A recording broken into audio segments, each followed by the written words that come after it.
La teología patrística griega culmina con Juan de Damasco. Este reúne los pensamientos previos sobre la obra de Cristo, pero no añade una distintiva contribución personal.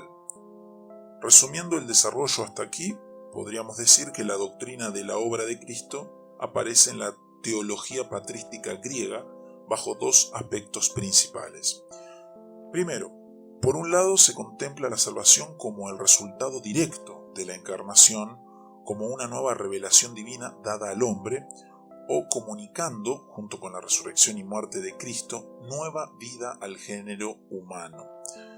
Segundo, por otro lado, se ve como resultado del cumplimiento de ciertas condiciones objetivas, tales como las de sacrificio a Dios, o la satisfacción de la justicia divina, o la de un rescate pagado a Satanás.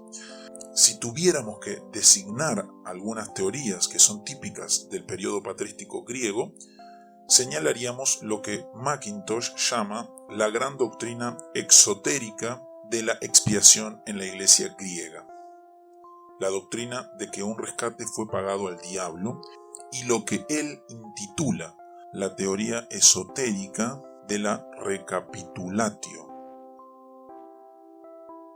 Ahora veremos en la teología patrística latina.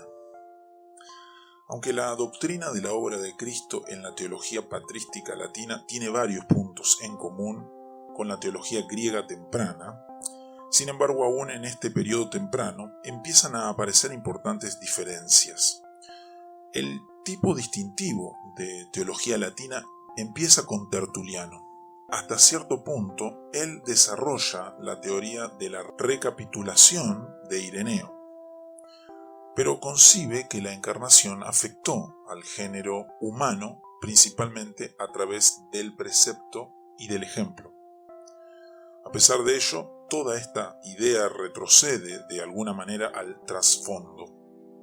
Tertuliano, mucho más que Ireneo, enfatiza la significación central de la muerte de Cristo en la cruz, considerándola como el punto culminante en y como la finalidad real de la misión de Cristo.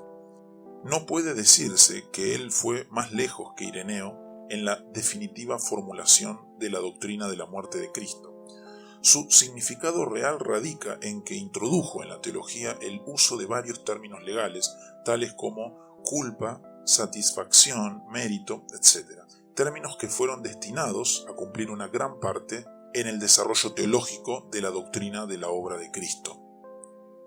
Debe notarse, sin embargo, que él todavía no aplicó estos términos a la obra sacrificial de Cristo, sino al arrepentimiento y buenas obras que deben seguir a los pecados cometidos después del bautismo. Él puso los fundamentos para la doctrina de la penitencia de la Iglesia Católica Romana.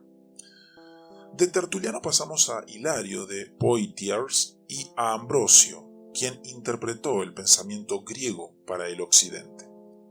Hilario, más que ningún otro, representa la concepción griega de la restauración de la humanidad mediante la encarnación. Pero esto no le impide atribuir un significado muy específico a la muerte de Cristo. A diferencia de Tertuliano, Hilario veía la muerte de Cristo como una satisfacción rendida a Dios. Cristo murió voluntariamente con la finalidad de satisfacer una obligación penal. Al igual que Atanasio, Hilario infiere la necesidad de esta satisfacción de la veracidad antes que de la justicia de Dios. Ambrosio también comparte la opinión de Ireneo y adicionalmente repite la idea de Orígenes de que Cristo pagó un rescate a Satán y que así lo engañó. Al mismo tiempo, fuertemente enfatiza el hecho de que la muerte de Cristo fue un sacrificio a Dios y considera este sacrificio como una satisfacción de la divina sentencia de muerte pronunciada sobre la humanidad pecadora. Sin embargo, no explica por qué fue necesario este sacrificio. Naturalmente, nos sentimos inclinados a esperar que San Agustín, el más grande de los padres de la Iglesia occidental, hubiera añadido en gran manera material y formalmente a la doctrina de la obra de Cristo. Pero no es así, sus mayores aportes están en otras áreas. resumiéndose en él mismo, el previo desarrollo presenta una variedad de opiniones. Está presente la idea de la deificación de la naturaleza humana mediante la encarnación, aunque solo de una manera ética. Está también la noción de que Satán tenía una demanda sobre el hombre, pensamiento que estaba complementado con la idea de que dicha demanda fue anulada por la muerte de Cristo. Pero en lo que puede considerarse su línea fundamental de pensamiento, Agustín está lejos de la teología griega, pues tanto sus presuposiciones como sus conclusiones son diferentes. Las ideas centrales son aquellas del pecado original, de la justificación por la gracia y la reconciliación mediante el sacrificio de Cristo. Con esto, el nuevo tipo de pensamiento occidental está afirmándose y nos encontramos dentro de un círculo de ideas paulinas. Se contempla al hombre como sujeto a la ira de Dios y el sacrificio de Cristo como aquel que aplaca esta ira y reconcilia al hombre con Dios. Agustín no desarrolla estos pensamientos en un sistema completo. Su exposición queda corta frente a la bien articulada teoría de Anselmo acerca de la expiación. Agustín no distingue con precisión entre el lado jurídico y el lado renovador de la redención.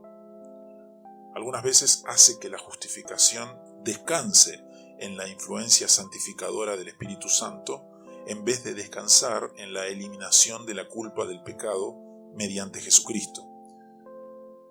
Así pues, algunas veces Agustín enseña que la expiación hecha por Cristo fue el camino de salvación más adecuado, pero Dios podría haber salvado mediante otro medio diferente. De este modo, la expiación se hace solo relativamente necesaria. Esto realmente significa que el poder de Dios podría haber ido contra su sabiduría.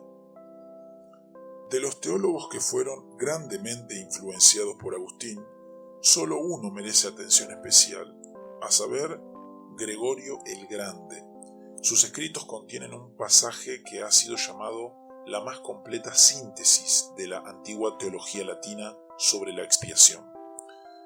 Su pensamiento es como sigue: el hombre voluntariamente cayó bajo el dominio del pecado y de la muerte, y solo un sacrificio podía hacer desaparecer tal pecado. Pero, ¿dónde podía encontrarse el sacrificio? Un animal no podía servir para este propósito, solo un hombre podía, pero no pudo hallarse un hombre sin pecado.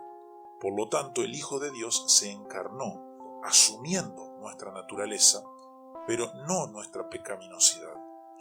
El que no tenía pecado se hizo sacrificio por nosotros, una víctima que pudo morir en virtud de su humanidad y podía limpiar en virtud de su justicia. Él pagó por nosotros una deuda de muerte que Él no merecía, para que la muerte que nosotros merecíamos no nos dañara. Esta exposición de Gregorio puede ser considerada como un avance distintivo en el desarrollo de la doctrina de la expiación.